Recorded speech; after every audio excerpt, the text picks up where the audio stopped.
This is 5 on your side at noon. Focused on you. It is the first day of school for students in the St. Louis Public School District, and so far, things are going well. Thanks for being here at noon. I'm Kay Quinn. The district's first day of school comes amid transportation concerns, financial instability, and leadership shakeups. 5 on your side's Mercedes McKay spent the morning in North St. Louis as kids got off the bus to head into school this morning. She's at Vashon High School. Mercedes, how did things go?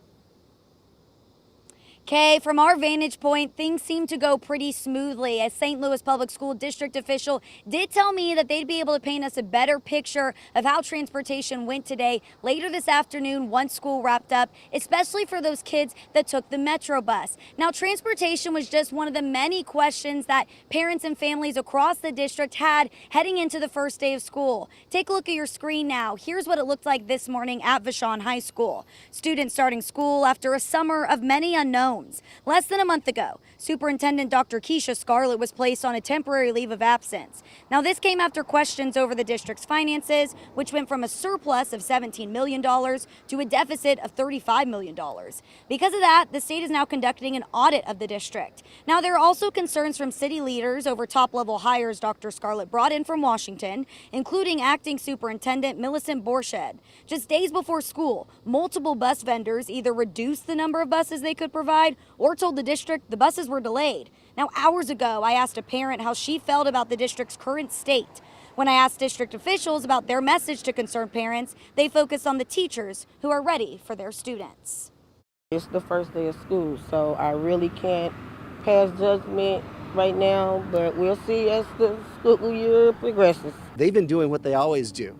And that's the thing that I think gets lost somewhere in some of these conversations is we've got 4,000 people who are doing what they always do and doing it really well. And they're going to be ready to greet these students today.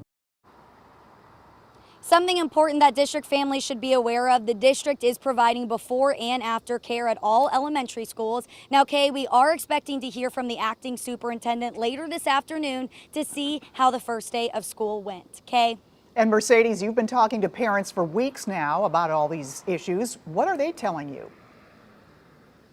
Well, Kay, a lot of parents just had more questions than answers as they headed into this new school year. One parent yesterday told me that she was just going to miss work today because she knew that her kid's bus was not available anymore and she was just going to have to take them to school. She was choosing education over her job. Another parent also told me that throughout all of this, the community has really come together. There are actually Facebook groups where parents are coordinating carpooling to make sure every kid gets to school. All right, thank you, Mercedes. All right, weather-wise, boy, for the back-to-school forecast, you can't beat this week ahead. Now, by Friday, we do get a little hotter, but the humidity stays in check, and it's going to be really comfortable all week long in the morning hours. It's 81 right now, and that dew point 64, humidity at 56%, north wind at about 6 miles an hour. So area temperatures range from the mid-70s, Flora, Effingham to Litchfield, to about 80 in Chesterfield and also St. Charles, 81, and Warrenton coming in at 83. So really nice numbers. And today's high temperature is a little cooler than yesterday. It was about 86 yesterday, very nice and below average around St. Louis, 83 today. Plenty of sunshine out there and north wind at 5 to 10 miles an hour.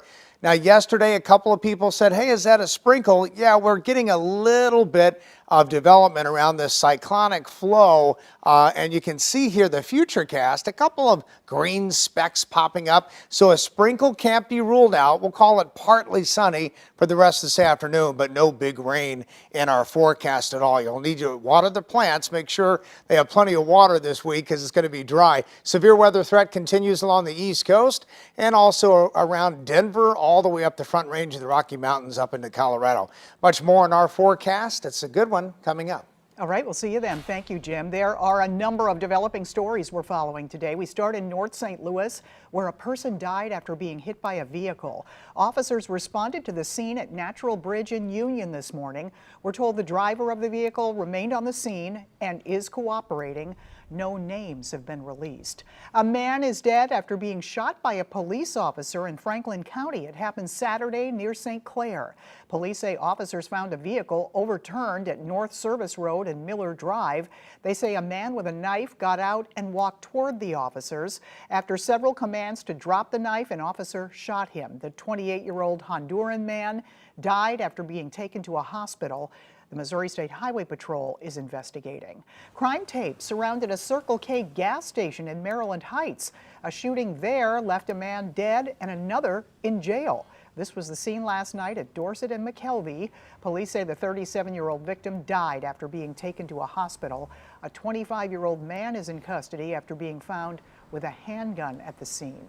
We're getting an update now on Officer Travis Brown's condition. He's the Ferguson police officer who suffered a severe head injury after being knocked down during a protest earlier this month. His family posted on his GoFundMe page this weekend saying Brown has been battling pneumonia and his fever subsided only yesterday. Brown remains in a coma. Right now, the GoFundMe has raised more than $140,000 for his medical expenses. The Democratic National Convention getting started in Chicago. The party's nominee, Vice President Kamala Harris, is in the Windy City in the shadow of protests outside the United Center. NBC's Alice Barr is there with a preview.